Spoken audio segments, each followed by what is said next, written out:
બોલો સ્વામિનારાયણ ભગવાનની જય. શ્રી હરિકૃષ્ણ મહારાજ, શ્રી નરનારાયણ દેવની, શ્રી લક્ષ્મીનારાયણ દેવની જય. શ્રી રેવતી બળદેવજી મહારાજની જય.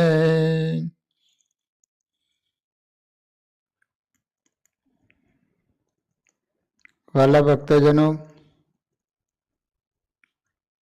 આપણે ત્યાં મહાભારત, ભાગવત, રામાયણ, ગીતા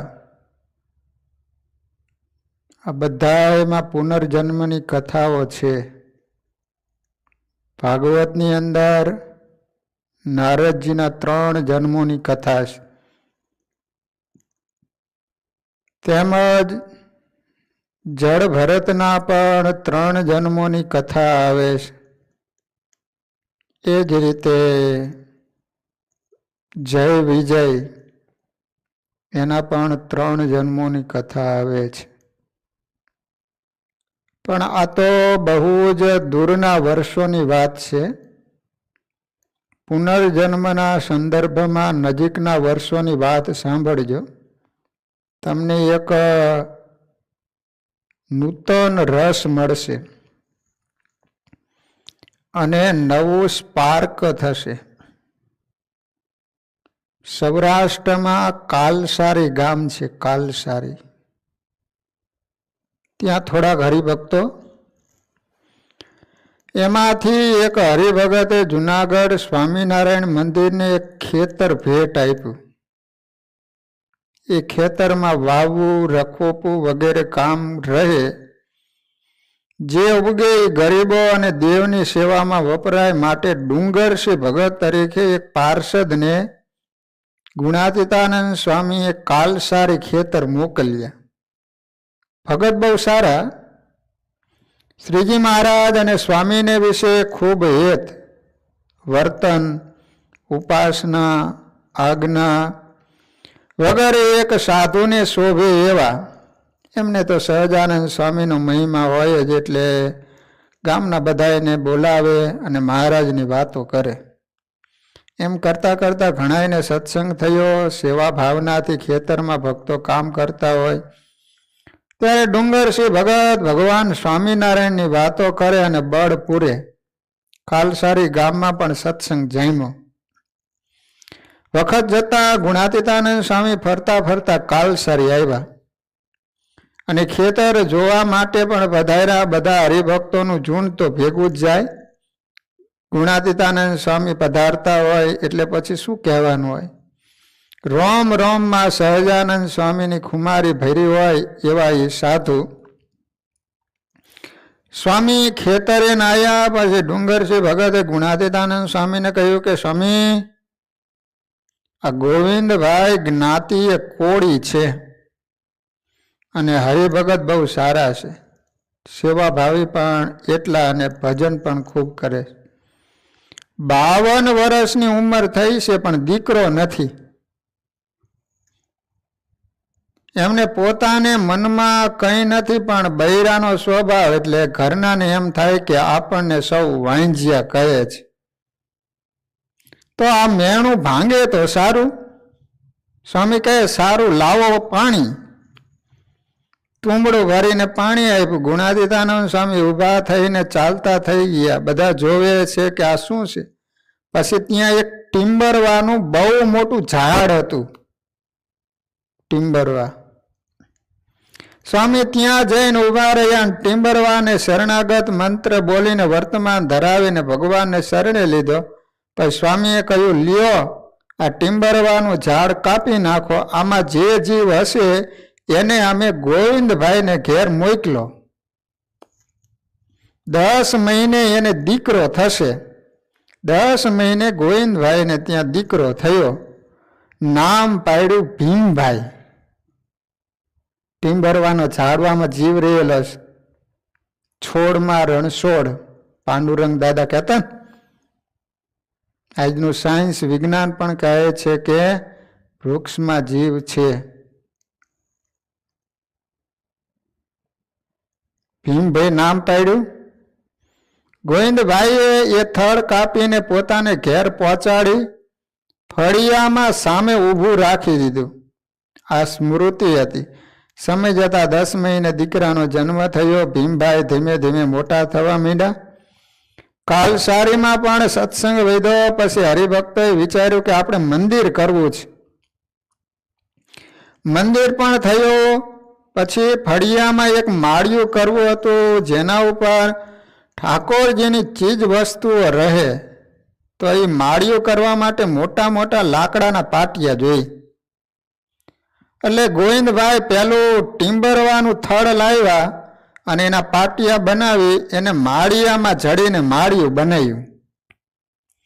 ભીમભાઈ આગળ જતા સમજણા થયા અને ભજન કરતા થયા.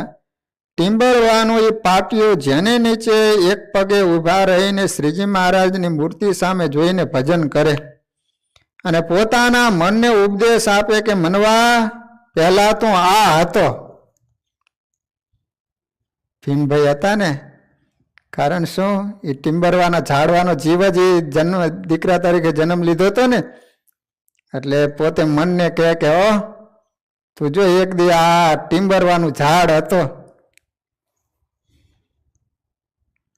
આ તો ગુણાતીતાનંદ સ્વામી જેવા ગુરુ તને મળ્યા અને એની કૃપા દ્રષ્ટિ થઈ ત્યારે આવા જડ જેવા ઝાડવામાંથી તું માણસનો દેહ પામ્યો અને આવા સ્વામિનારાયણ ભગવાનનો આશરો થયો.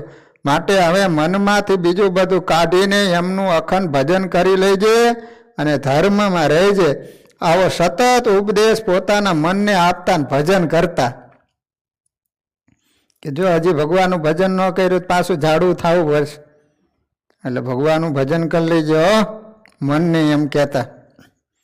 એ ટીંબરવાનું પાટિયું આજે પણ કાલસારી મંદિરમાં છે. હવે કોણ કહે છે કે પુનર્જન્મ નથી? એવી જ કથા અમદાવાદના ચીખલોટ ગામની. મહાનુભાવાનંદ સ્વામી ત્યાં પધાર્યા. હવે મંદિર માટે લાકડાની જરૂર પડી. તો એ વખતે અંબાઈદાસ પટેલની વાડીએ આ સરસ મજાના મોટા લીમડા હતા. તો સ્વામીએ કહ્યું કે પટેલ લીમડા આપશો? તો કે આ તો મારા દીકરાની જેમ હાચવીને મોટા કર્યા છે, લીમડા ન આપી.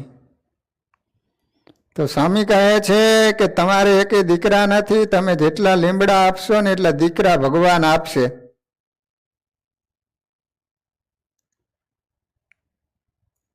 તમે વિચાર કરો, એક સંતની સામર્થ્ય અને સહજાનંદ સ્વામીની આ પરંપરા. અરે મા બાપ મારે દીકરા થતા હોય ને તો તમે તમારે જોઈ એટલા લીમડા લઈ જાઓ. સ્વામી કહે આ મંદિરનું કામ છે, લીમડા તો ઘણા જોઈશે, એટલા દીકરાને શું કરશો? એટલે એમ કરો પટેલ, તમે જેટલા લીમડા આપો એટલા દીકરા તમને આપ્યા, પણ એમાં આપણે ભાગ પાડીએ, અડધા અમારા ને અડધા તમારા. એટલે શું? સ્વામી કે અડધા દીકરા સાધુ થઈ સત્સંગની અને ભગવાનની સેવામાં જીવન ગાળે અને અડધા તમારો વારસો વાંચવશે. પટેલ કહે કંઈ વાંધો નહીં મા બાપ, બહુ સારું કર્યું. મહાનુભાવાનંદ સ્વામી ઊભા થયા, વર્તમાન ધરાવતા જાય અને અંબાઈદાસને ત્યાં એ જીવને મોકલતા જાય. 7 લીમડા આપ્યા, સાથે સુતાર હતો. એણે કહ્યું કે સ્વામી હવે બસ આટલા લીમડામાં આપણું મંદિરનું કામ પૂરું થઈ જશે. હરિભક્તો કહે 7 લીમડાના બદલામાં અંબાઈદાસને 7 દીકરા થશે. એમાંથી અડધા સાધુ થશે અને અડધા સંસારમાં રહેશે. પણ 7ના અડધા કેમ કરવા? સુથાર કહે હું કાંઈ ન જાણું, પણ મંદિરનું કામ આ 7 લીમડામાં પૂરું.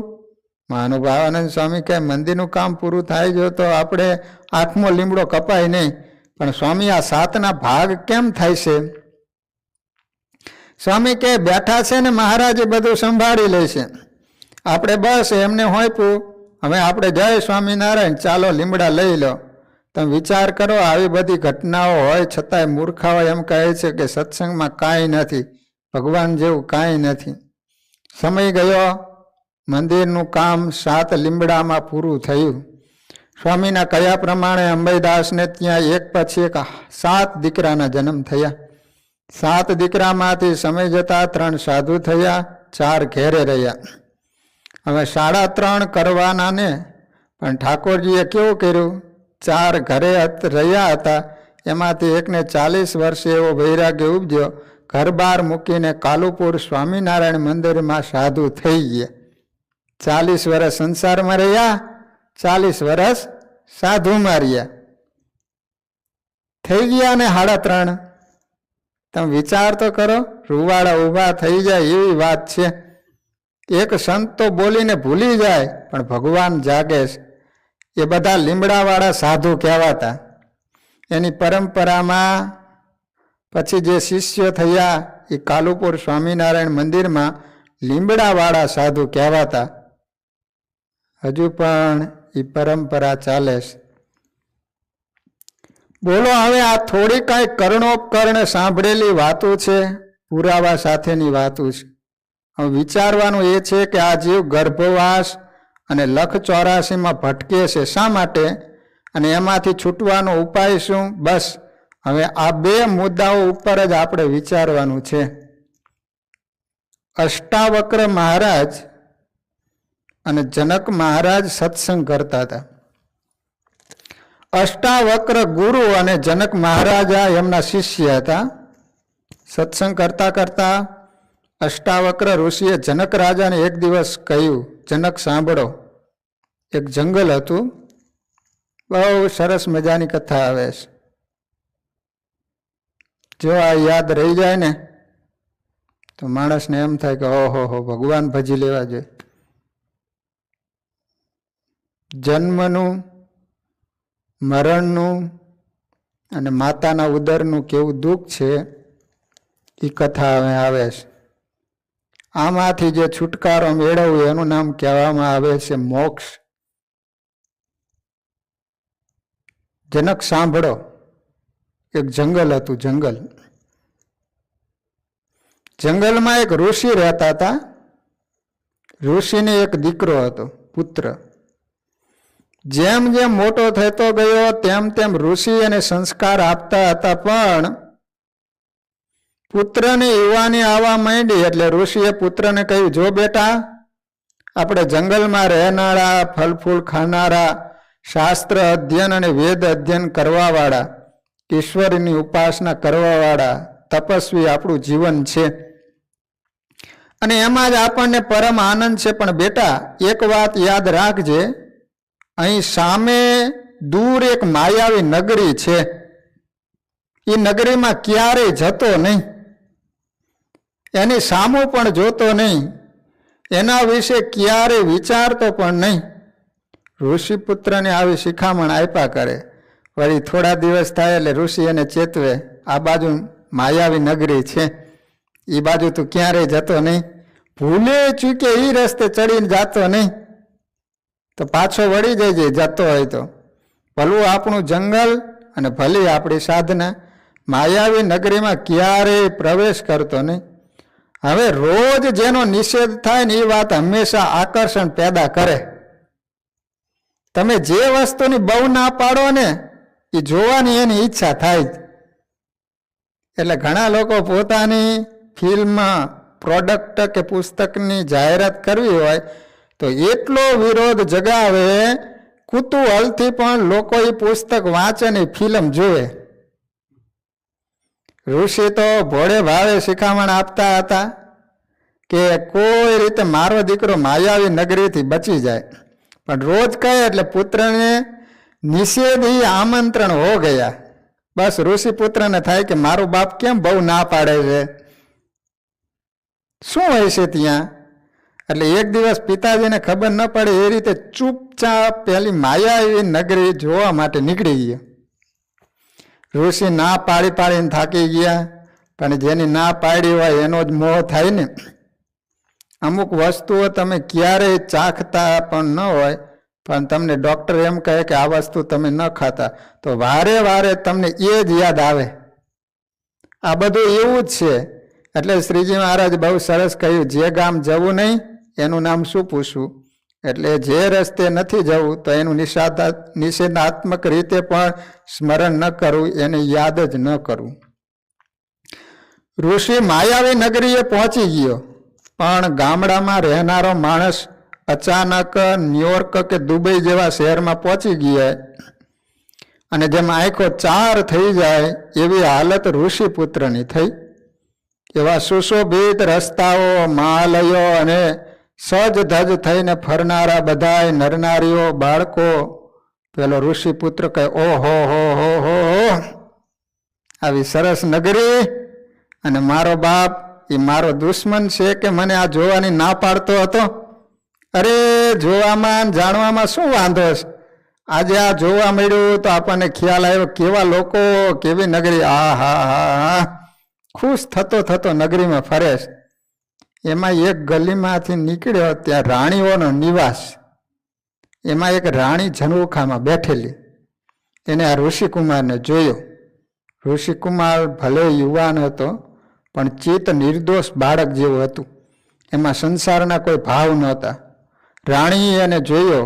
રાણીને મહેલે રાજા ક્યારે આવતો નહોતો, એટલે વિષયથી આકુળ વ્યાકુળ હતી. અને એમાં આ બ્રહ્મચારીને જોયું એટલે મોહિત થઈ ગઈ અને દાસીને કહ્યું, તું પેલા બ્રહ્મચારીને અહીંયા બોલાવી લાવ. દાસી તરત દોડતી આવી. બ્રહ્મચારીને કહ્યું, અમારા બાઈજી તમને બોલાવે છે, તમે ઉપર આવો. બ્રહ્મચારીને એમ કે મને કાંઈક ભોજન આપશે. સાધુ બ્રાહ્મણ જાણીને ભોજન પૂજન કરવા કોઈ બોલાવતું હશે, આપણે જવામાં કંઈ વાંધો નહીં. બિચારો સાવ નિર્દોષ હતો, દાસીની સાથે ગયો. દાસી તો રાણીના શયનખંડમાં બ્રહ્મચારીને મૂકીને નીકળી ગઈ. રાણીનો આશય તો ખરાબ જ હતો, એટલે બ્રાહ્મણ પુત્રને બાજુમાં બેસાડીને જેવી તેવી ચેષ્ટાઓ કરવા માંડી. આખરે ઋષિકુમાર પણ યુવાન હતો, એ પણ રાણીમાં આકર્ષિત થયો. એને આ બધું બહુ સારું લાગ્યું, પણ થયું શું? અચાનક દાસીએ આવીને ખબર આપ્યા કે મહારાજા પધારે છે. અમસ્તો તો ક્યારે આવતો નહોતો ને આજે જ આવ્યો. મહારાજા ઘોડા ઉપરથી વિતર્યા, હવે આવે એટલી જ વાર. રાણી હવે ગભરાણી. જો રાજા જોઈ જાય તો બેઉના રાય રાય જેવડા ટુકડા કરી નાખે. હવે શું કરવું? પણ સ્વાર્થી માણસ હોય એ તમારી પૂજા પણ કરે અને સ્વાર્થ સરતો હોય તો હત્યા પણ કરી નાખે. રાણીને તો હવે મોત આવી ગયું. એની ગેલેરીમાં એક જાજરું હતું. જાજરું એ વખતે કાંઈ એટેચ બાથરૂમ વાળા રૂમોની સગવડ નહોતી. જાજરું માટેની ઓરડીમાં વચ્ચે ભૂંગળું હોય, બીજે ત્રીજે માળે હવેલી હોય અને એનું ભૂંગળું છેક નીચે જાય. ઝાડા પેશાબ બધું એમાંથી નીચે ખાડા જેવું હોય એમાં જાય.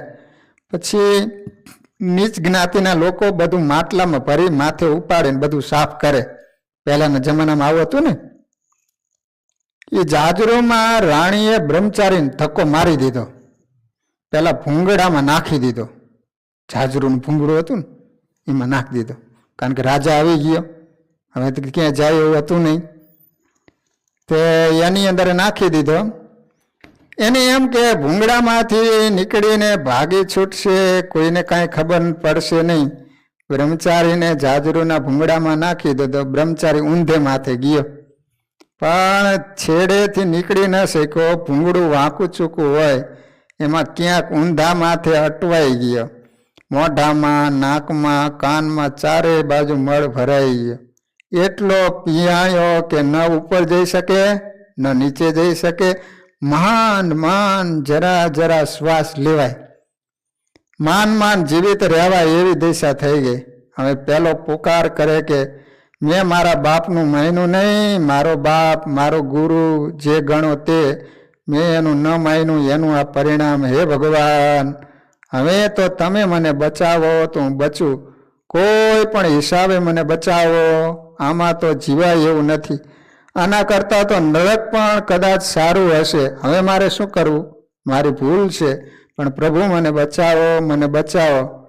એક તારે પુકાર કરે. રાણી તો પછી એના કામે લાગી ગઈ. ઋષિપુત્રનું શું થયું એની કોઈને ખબર નથી. ઉપરથી જુઓ તો ભૂંગળામાં કાંઈ દેખાય નહીં. આ કાંઈ પર્સનલ જાજરૂ તો નહોતું. કેટલી રાણીઓ અને દાસીઓ બધા આવે, ઝાડો પેશાબ કરે, પેલા ઉપર પડે. ઓલાને પાઇપમાં નાખી દીધો હતો ને. દશા જુઓ બિચારાની, ક્યાંય પશુનો મળ પણ અડી ગયો હોય તો 3 વાર નાહી નાખનારો પવિત્ર રહેનારો માણસ, એના માથે દિવસમાં કેટલી વાર આ બધું ધમધોકાર વરસે. પેલો ચિત્કાર કરે ને અંદરથી પુકાર કરે, હે પરમાત્મા, હે મારા નાથ, મને બચાવો બચાવો. હવે એમાં શું થયું? 2-5 દાડા આમને આમ ગયા, પેલો ભંગી બાઈ આવે પણ ત્યાં કાંઈ માલ મળે નહીં, કારણ કે નીચે જાય નહીં, કારણ કે પાઇપમાં ઓલો હલવાઈ ગયો હતો એટલે બધું અહીંયા જ ભેગું થાય, કારણ કે આ વચમાં હલવાયેલો અને બધું એના માથે ખડકાયેલું. હવે બાઈ વિચાર કરે કે હમણાં બધાએ જવાનું બંધ કરી દીધું કે શું, કેમ કાંઈ મળ નીચે આવતો નથી? એટલે એને ભૂંગળામાં નીચેથી હાથ નાખ્યો તો બ્રહ્મચારીની જટા હાથમાં આવી. આને થયું કે આમાં કાંઈક છે, એને એવું ખેંચ્યું ને તે ઓલો બ્રહ્મચારી નીકળ્યો. બાઈ તો મૂંઝાણી, આ તો ભૂત કે પ્રેત એ હજી વિચારે ન વિચારે ત્યાં બ્રહ્મચારી તો મુઠ્ઠી વાળીને ભાગ્યો. ગામની બહાર નદીમાં જઈને પડ્યો, કેટલી વાર માટી ઘસી ઘસીને બધું કાઢ્યું, કડદો ધોઈ ધોઈને મરી ગયો બિચારો. આટલી વાત કરીને અષ્ટાવક્ર અટકી ગયા. પછી જનક મહારાજાને પૂછ્યું, મહારાજા જનક, એ બ્રહ્મચારી હવે કોઈ દિવસ માયા નગરીમાં જાય? અરે જતો હોય છે મહારાજા, વાત શું કરો છો? અને એ જાય ને તો એ પેલી ગલીમાં તો ન જ જાય. અરે એ બાજુ જુએ પણ નહીં મહારાજ, ખો ભૂલી ગયો. અને કદાચ પેલી ગલીમાં નીકળે અને પેલી મહારાણી બોલાવે તો એને બંગલે જાય? ના જાય, કોઈ દિવસ ન જાય. ગમે તેવા આકર્ષણ આપે ને તોય ન જાય. ન જાય ને પણ એ બ્રહ્મચારી પાછો ગયો. શું કહો છો પ્રભુ? હા, એ બ્રહ્મચારી પાછો થોડા દિવસ થયા અને પાછો ગયો એ જ નગરીમાં, એ જ ગલીમાં, એ જ રાણી પાસે ગયો અને પાછી ઘટના એમ જ ઘટી. પાછો એને ભૂંગળામાં નાખ્યો, પાછો હલવાણો, પાછો નીકળ્યો. પાછા થોડા દિવસ થયા ને તે પાછો ગયો અને પાછો એ જ ગલીમાં, એ જ રાણીએ બોલાવ્યો અને પાછો એ પાયખાનામાં નાખ્યો ઊંધે માથે. લટક્યો, પાછો નીકળ્યો, પાછો ગયો. પણ મહારાજ આટલી બધી ભયંકરતામાંથી પસાર થયો તોય પાછો ફરી ફરીને ત્યાં જાય? તો કે હા, ગયો. અને જનક એ બ્રહ્મચારીને તો ઓળખ્યો? ના મહારાજ, એ તું જનક. અરે ગુરુ મહારાજ, હું જનક? હજી મર્મ ન સમજ્યો? આ જીવ આસક્ત થઈને વારે વારે માતાના ઉદરમાં ઊંધે માથે લટકે છે. અને પેલી ભંગી એટલે દાયણ, પ્રસૂતિ કરાવનારી, એને ખેંચીને ગંદી નાડીમાંથી બહાર કાઢે છે. પહેલાના જમાનામાં આવી સિસ્ટમ નહોતી ને, ઓલી દાયણી બાઈ આવે એ બાળકને જન્મ આપતી.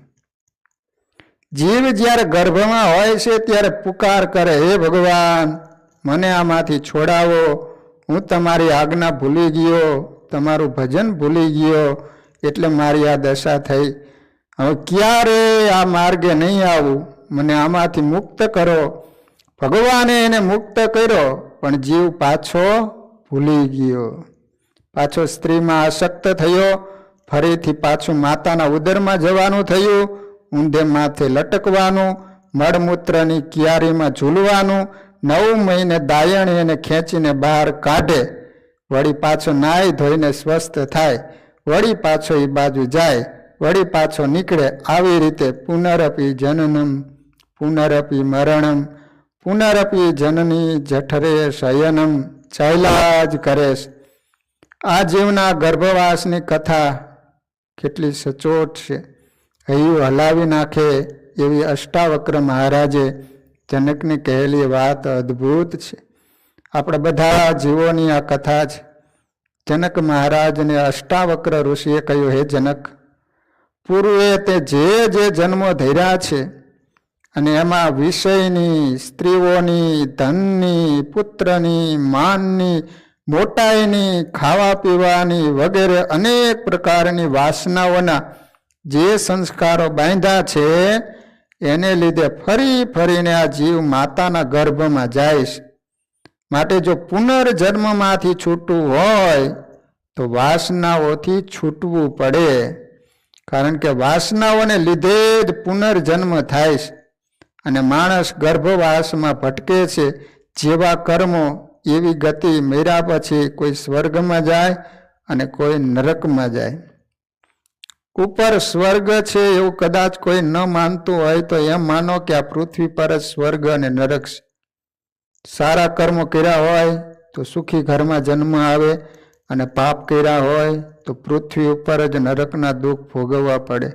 અને એવા કર્મો કર્યા હોય ને, મર્યા પછી જીવ પ્રેત યોનિમાં જાય. પ્રેતની વાત કાંઈ તમને ડરાવવા નથી. ઘણાને લાગે વારંવાર પ્રેત યોનિનું પ્રતિપાદન શું કરો. આજના જમાનામાં ભૂત પ્રેતની વાતો કરવી એટલે જૂનવાણી લાગે. કોઈ પણ ભણેલ ગણેલ માણસ ભૂત પ્રેતની વાતો કરે એટલે એમ લાગે કે એ આઉટડેટ પર્સન છે. આજના વિજ્ઞાનના જમાનામાં ભૂત પ્રેતની વાતો કરવી એ તો નરી અંધશ્રદ્ધા કહેવાય. પણ જે સત્ય હકીકત હોય એને અંધશ્રદ્ધા સાથે શું લેવા દેવા.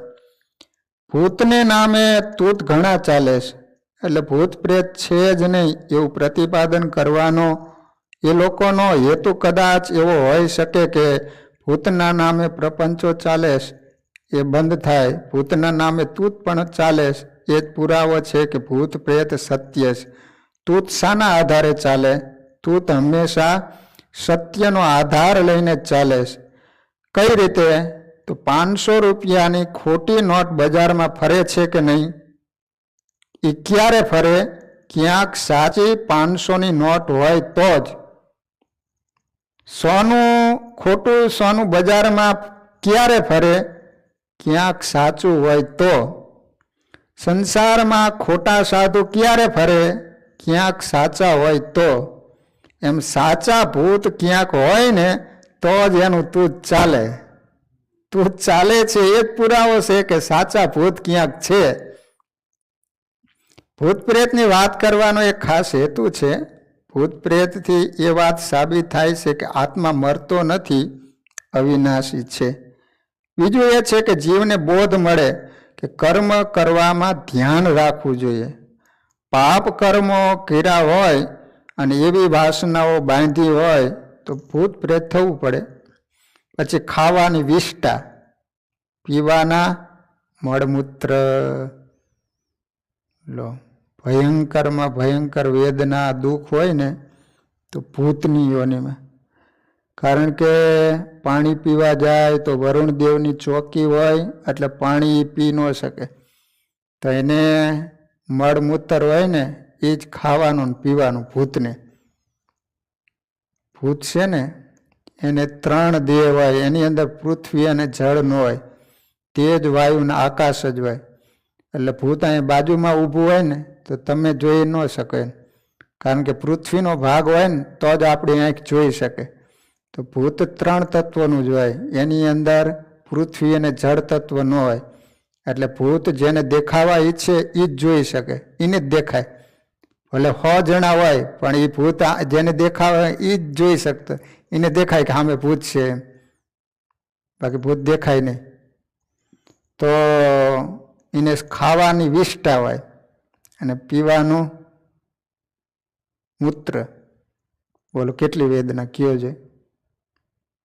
એટલે ભૂત છે ને એને છૂટવું હોય ને એટલે એ શું કરે ખબર છે? કોઈ ભગવાનના ભગત હોય ને એની પાસે જાય.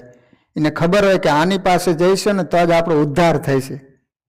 એટલે ઘણી વાર સત્સંગી હોય ને એમાંય ભૂત આવતું હોય છે. તો ભયંકર વેદનાઓ અને ચિત્કારો કરવાના 1000 વર્ષની આયુષ્ય હો. પાછી ભૂતની થોડી ઘણી આયુષ્ય ન હોય. અને ભૂત વળગે એનું કારણ કે ધર્મ નિયમ ન પાડતા હોય, ચોખ્ખાઈ ન રાખતા હોય, એને કારણે પણ ભૂત વળગતા હોય છે. જો મહારાજ હતા ને જેતલપુર, તે મહારાજે એમાં ઓલા મુમધા ગામના ઈશ્વરભાઈને ભૂત વળગેલું. સ્વામિનારાયણ ભગવાનની પાસે જેતલપુર લાવ્યા. તે પછી ભૂત તો મહારાજની સામે જોઈ ન શકે. તે પછી રાયડું પાડવા માંડ્યું, બળું છું. તે ભગવાને કીધું કે આ ઈશ્વરભાઈમાંથી નીકળીને અમારામાં આવતું રહે. એ કે તમારા સામે જોઈ નથી શકતો તો પછી ક્યાં આવી શકું? તો કે આટલા બધા સાધુ છે એમાં એકને પસંદ કરી લે. તો કે એની પાસે હું નહીં જઈ શકું. તો આટલા બધા હરિભક્તો સભામાં બેઠા છે ત્યાં જા. તો કે ના, એના કપાળમાં તિલક ચાંદલો જોઉં છું ને ત્યાં હું બળું છું, કે એની પાસે નહીં જઈ શકું. તો પાછળ બહેનોની સભા બેઠી છે ત્યાં જા. તો કે અહીંયા જાઉં. ત્યાં તો બહેનોએ રાઈડ પાડે, એ મહારાજ બચાવજો બચાવજો. તે મહારાજે કીધું કે જો અમારામાં ના પાડી, સંતોમાં જવાની ના પાડી, હરિભક્તોમાં જવાની ના પાડી, તમારામાં જવાની હા કેમ પાડી? તો મહારાજ કે જો તમે બરાબર ધર્મ નિયમનું પાલન નહીં કરતા હોય, બરાબર બધા ચોખ્ખા ધર્મો નહીં પાડતા હોય, માટે આજથી તમે બધા નિયમ લો. એ મહારાજ તમે જે કહીશો એ કરશો, પણ ભૂતને આ બાજુ ન આવવા દેતા. કે પછી મહારાજે કીધું કે જો હવે તો આમાંથી નીકળીને બદ્રિકાશ્રમમાં ચાલ્યું જાય. અને મહારાજે જેતલપુર વાડી છે ત્યાં જ્યાં ઠેકાણે એ ભૂતને કાઢેલું ત્યાં આજ પણ સ્મૃતિ તરીકે ઓટો કરેલો છે. મુમધાના ઈશ્વરભાઈને ભૂત કાઢેલું. તો એની હજાર હજાર વર્ષની આયુષ્ય હોય. છૂટવાનું ક્યારે થાય એ રામ જાણે. તો ભલા માણસ વિચાર કરો અને હખડા રહો ને. બુદ્ધિનું ડાપણ દોડીને વિરોધ કરો છો, પણ છેવટે લિસ્ટ નીકળ છે ત્યારે શું થશે? પછી કોઈ રસ્તો નહીં રહે. એટલે ડાપણ મૂકી દો. જે વસ્તુ સાચી છે એની સ્વીકારીને સારે રસ્તે રહો અને ભગવત ભજન કરો. 7-8 મિત્રો ભેગા થયા. એક જણ કે ભાઈ હું તો સોમવાર રહું છું, બીજો કે હું મંગળવાર રહું, ત્રીજો કે હું બુધવાર રહું છું, ચોથો કે હું ગુરુવાર રહું છું, પાંચમો કે હું શુક્રવાર રહું છું, છઠ્ઠો કે હું શનિવાર રહું છું, સાતમો કે હું રવિવાર રહું છું. એક જણ કંઈ બોલ્યો નહીં. એટલે પૂછ્યું ભાઈ તું શું રહે? તો કે હું હખડો રહું છું. હખડા રહેવું એ પણ બહુ સારી વાત છે. હખડા રહો અને હરિને શરણે રહો. શાસ્ત્રની વાતો સ્વીકારો. ગીતામાં પણ સ્પષ્ટપણે લખ્યું છે કે અમુક લોકો દેવતાનું પૂજન કરે છે, અમુક લોકો નારાયણની ઉપાસના કરે છે, અમુક લોકો એવા છે કે જે ભૂત પ્રેતની ઉપાસના કરે. એટલે ભૂત પ્રેત સાચા છે એ વાત તો હકીકત જ છે. તમામ શાસ્ત્રોમાં એનું પ્રતિપાદન પણ છે. પણ બુદ્ધિજીવો અને શાસ્ત્રોમાં પણ પોતાને ગમતું હોય એટલું જ માનવું. ગીતાને માનવી અને પાછું અમુક પોતાની પોઝિશનમાં થોબો પડે એવું કંઈ આવે એટલે કે અમે એમાં કશું માનતા નથી. અરે ભાઈ, તારા માનવા ન માનવાથી કાંઈ ફરક પડવાનો નથી. દુનિયા અત્યાર સુધી માનતી જ હતી કે પૃથ્વી સ્થિર છે અને સૂર્ય ફરે છે. એમાંથી ફરક શું પડ્યો? જે ફરે છે એ ફરે જ છે. એટલે શાસ્ત્રમાં જે કહ્યું છે એને સમજવાની કોશિશ કરવી અને ભગવાનનો આશ્રય લેવો એ જ કહેવાનો આશય છે. એટલે મુદ્દાની વાત તો એ કે પુનર્જન્મ થાય છે અને જીવને વાસનાને લીધે આ ભટકણ ઊભી થાય છે. પણ હવે છૂટવું કેમ?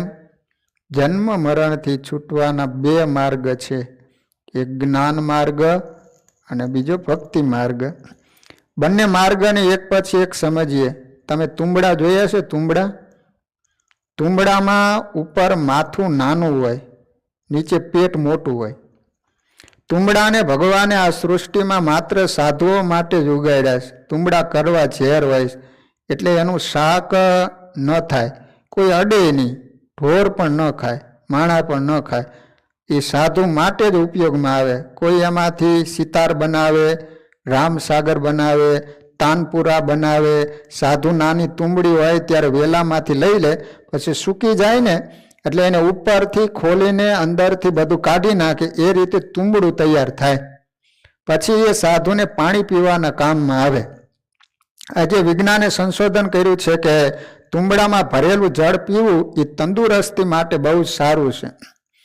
હવે એ સૂકા તુંબડાને તમે દરિયામાં નાખી દો તો તરે કે ડૂબે? તરે, ચોક્કસ તરે. કોઈ પણ હિસાબે ડૂબે નહીં.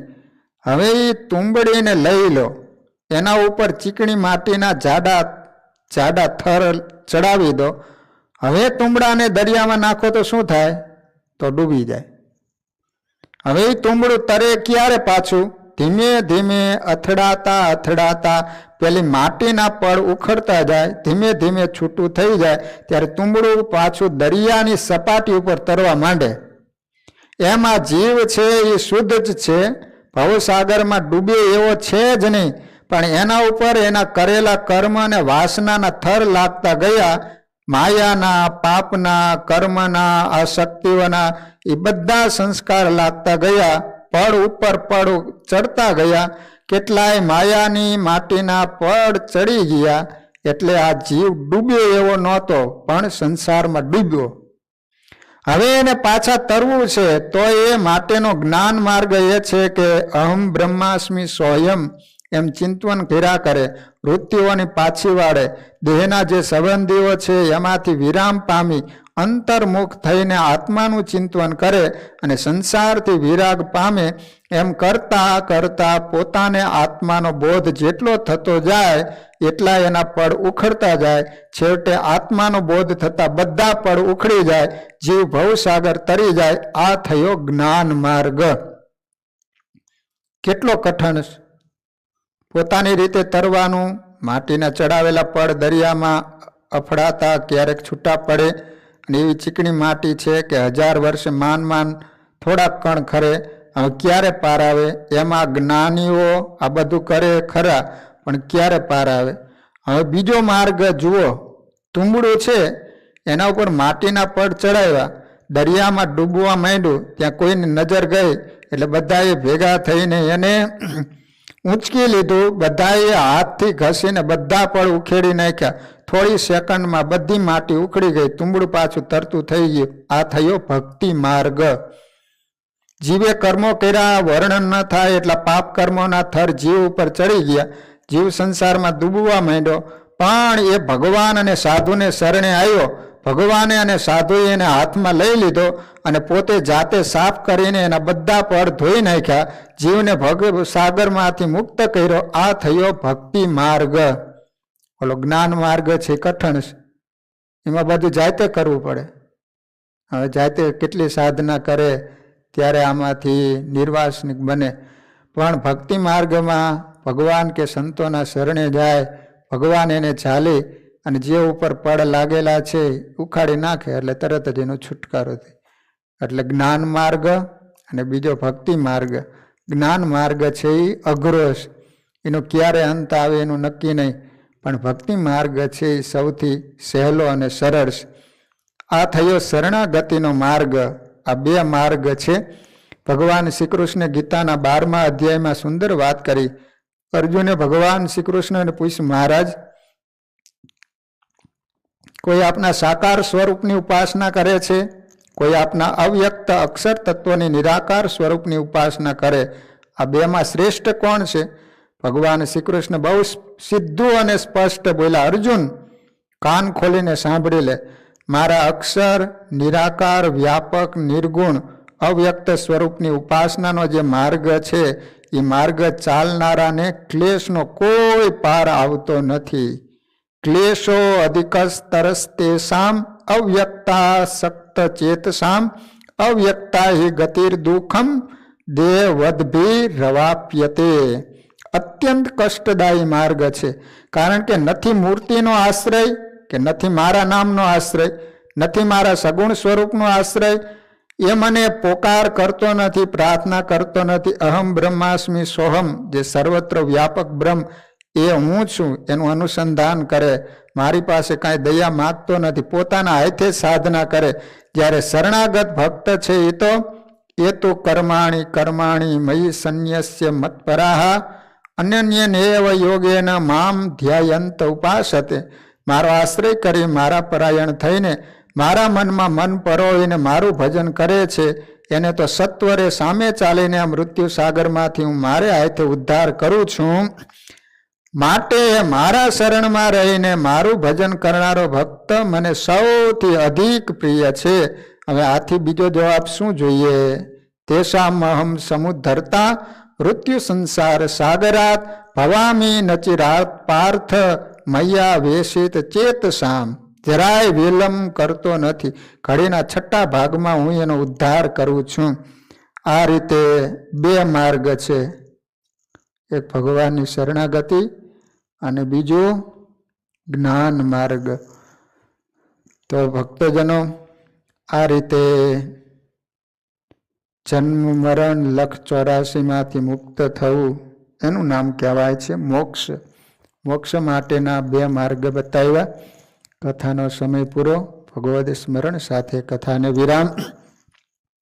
સ્વામિનારાયણ સ્વામિનારાયણ સ્વામિનારાયણ સ્વામિનારાયણ સ્વામિનારાયણ.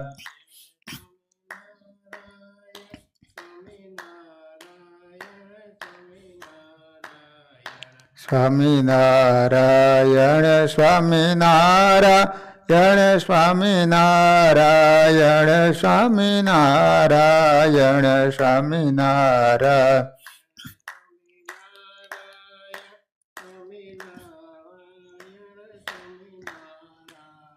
સ્વામિનારાયણ સ્વામિનારાયણ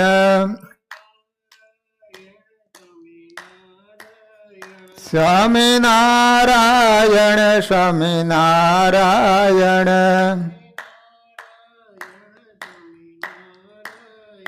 સ્વામિનારાયણ સ્વામિનારાયણ. સ્વામિનારાયણ સ્વામિનારાયણ.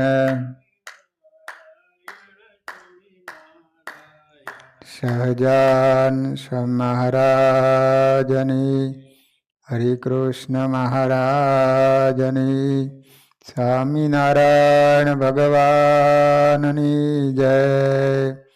વાલા ભક્તજનો, સુંદર મજાના હિંડોળા ચાલી રહ્યા છે. તો કદાચ જે હરિભક્તોને યજમાન બનવાની ઈચ્છા હોય તો નામ લખાવી દેજો. આપણે હિંડોળા નિમિત્તે $51 રાખેલા છે. દર શનિવારે આપણે નવા હિંડોળા બનાવી અને ભગવાનને ઝુલાવવાનો અવસર પ્રાપ્ત થશે. બધા જ હરિભક્તોને ઘણા ભાવથી જય સ્વામિનારાયણ.